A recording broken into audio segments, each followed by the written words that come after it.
좋은 아침입니다. 하나님과 말씀과 오늘 다시 시작. 안녕하세요, 김배강 목사입니다. 오늘 함께 묵상할 말씀은 민수기 29장입니다. 중심 구절은 민수기 29장 1절입니다. 일곱째 달에 이르러는 그 달 초하루에 성회로 모이고 아무 노동도 하지 말라. 이는 너희가 나팔을 불 날이니라. 아멘. 이스라엘의 종교 달력에서 1년 중 가장 중요한 달은 일곱째 달입니다. 28에서 29장에 제시되는 절기와 제사의 구조에서 숫자 7은 대단히 탁월하게 나타납니다. 각각 절기에 드려지는 어린 양의 수는 7마리 또는 7의 배수인 14마리입니다. 그뿐 아니라 무교절과 초막절과 같은 위대한 절기를 지키는 기간도 7일입니다. 1년 중 매주 7일마다 지키는 안식일 외에도 추가로 아무 일도 하지 말아야 하는 7날들이 있습니다. 바로 무교절의 첫째 날과 무교절의 일곱째 날, 77절, 나팔절, 속죄일, 초막절 첫째 날과 초막절의 8째 날입니다. 이렇게 일곱째 날이 심과 예배로 인해 거룩하게 되었던 것과 마찬가지로 1년 중 일곱째 달도 3개의 중요한 절기가 그 달에 나타남으로 인해 거룩하게 됩니다. 그리고 그것의 시작이 일곱째 달 초하루에 모이는 성회입니다.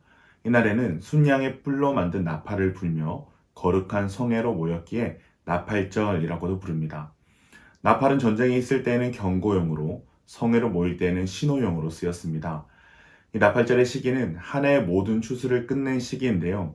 이날 백성들은 성회로 모여 한 해의 풍성한 추수를 허락하신 하나님의 은혜를 기억하며 새로운 파종을 기원합니다. 그리고 잠시 농사일에서 벗어나 하나님께 집중하는 시간을 가집니다. 그렇게 이날에는 어떠한 노동도 금지됩니다. 추수가 끝난 뒤 사람은 나태해지고 영적으로도 해이해지기 쉽습니다. 그리고 그때 자칫하면 육체의 쾌락과 방종에 빠질 가능성이 높은 것이죠. 그래서 노한기에 하나님은 나팔절을 통해 백성의 영적 침체를 예방하셨습니다. 나팔절을 통해 이들은 나팔을 불며 하나님의 성호를 찬양하고 거룩한 집회를 통해 하나님께 더욱 가까이 나아가야 했습니다. 영적으로 느슨해지기 쉬운 시기를 하나님은 오히려 영적으로 유익한 시간이 되도록 이끌어 주셨습니다. 그렇기에 나팔절에도 반드시 드려져야 하는 제사가 있습니다. 바로 속죄제입니다. 이를 통해 추수의 기쁨이 있는 나팔절에도 자신들이 하나님께 죄사함을 얻어야 하는 죄인이라는 것을 기억할 수 있었습니다.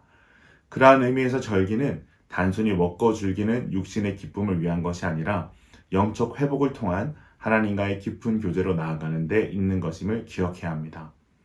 그 다음 등장하는 절기는 일곱째 달 열흘날에 있는 대속죄일입니다. 대속죄일은 이스라엘 민족 전체가 속죄하는 날입니다. 이날의 대제사장은 이스라엘 민족 전체를 위해 지성소에 들어가 속죄했습니다. 이날에도 육체의 노동은 금지되었고 백성은 스스로 괴롭게 해야 했습니다. 여기서 스스로 괴롭게 한다는 말은 자기 학대가 아니라 자신이 범한 죄에 대한 참회이며 금욕의 행위입니다.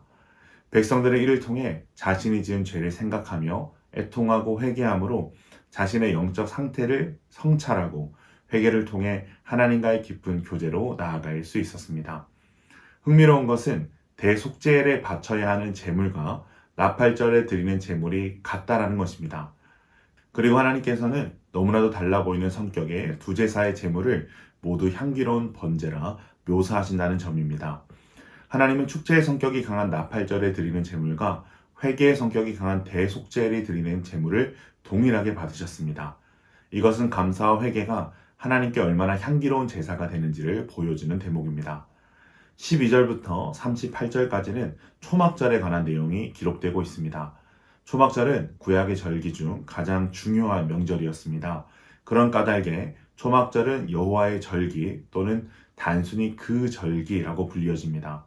이 초막절은 먼저 농경적 의미에서 밀과 포도, 올리브 등을 추수하며 감사하는 기간인 까닭에 수장절이라고 불리기도 합니다. 두 번째는 역사적 요소로 레위기 23장 43절에 따르면 하나님께서 이스라엘 백성에게 초막절을 지키게 함으로써 광야 생활 중에 초막에 거했던 시절을 기억하게 하기 위해서라고 기록되어져 있습니다. 이스라엘은 7월 15일부터 7일 동안 초막절을 지켰습니다. 이 중에 첫째 날과 여덟째 날에는 아무 일도 하지 않고 성회로 모였으며 7일 동안 초막에서 지내야 했습니다. 이 초막절 기간에는 가장 값비싼 수송아지와 순양들로 제사를 드렸습니다. 이 제사의 규모가 얼마나 큰지 이때까지 1년 동안 드렸던 수송아지와 순양과 어린 순양 그리고 순염소들보다 더 많은 제물을 드렸습니다. 그렇게 성대한 제사를 통해 하나님께서 이스라엘에게 베풀어 주신 자비에 대한 민족적인 감사를 표현한 것입니다. 39에서 40절은 지금까지 말씀하신 모든 규례를 철저하게 준수하도록 지시하시는 내용입니다. 39절에 등장하는 이 절기는 28에서 29장에 언급된 모든 절기를 의미합니다. 하나님께서 모든 절기와 제사에 관해 말씀하신 대로 행할 것을 모세에게 명령하셨고 모세는 하나님의 메신저로 이스라엘 자손에게 이 모든 것을 전달합니다.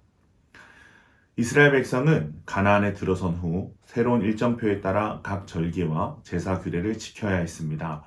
하나님께서는 이스라엘 백성이 절기를 철저히 지키시기를 제사의 일정을 철저하게 수행하기를 요구하셨습니다. 왜냐하면 이를 통하여 이들의 영적 정체성과 신앙을 지켜나가시기를 원하셨기 때문입니다. 사랑하는 기쁨 가정 여러분, 오늘날에도 예배가 바로 이와 같은 기능을 합니다. 분주하고 정신없이 돌아가는 세상 속에서 예배는 절대 포기할 수 없는 가치를 갖습니다. 예배를 통해 내게 주어진 모든 것들을 하나님께서 주셨음을 깨닫고 우리가 받은 용서와 구원을 기억하며 광야와 같은 지난날 동안 베푸신 은혜들을 깨닫는 자리가 예배의 자리입니다. 그렇게 우리는 하나님이 명령하신 예배를 사수해야 합니다. 이스라엘이 절기를 지킨 것과 같이 일상의 모든 일을 멈추고 하나님께 나아가는 결단 속에 온전한 예배를 드려야 합니다. 그러한 의미에서 오늘 말씀은 코로나19로 인해 모이지 못하는 동안 해이해진 우리의 예배에 경종을 울리는 말씀이라고 할 수 있겠습니다. 사랑하는 기쁨 가정 여러분, 이 아침 온전한 예배에서부터 우리의 영적 정체성과 신앙을 지켜나갈 수 있음을 다시금 기억하며 온전한 예배 회복을 위해 간구하며 결단하시는 기쁜 가족들 되시길 주님의 이름으로 축원합니다.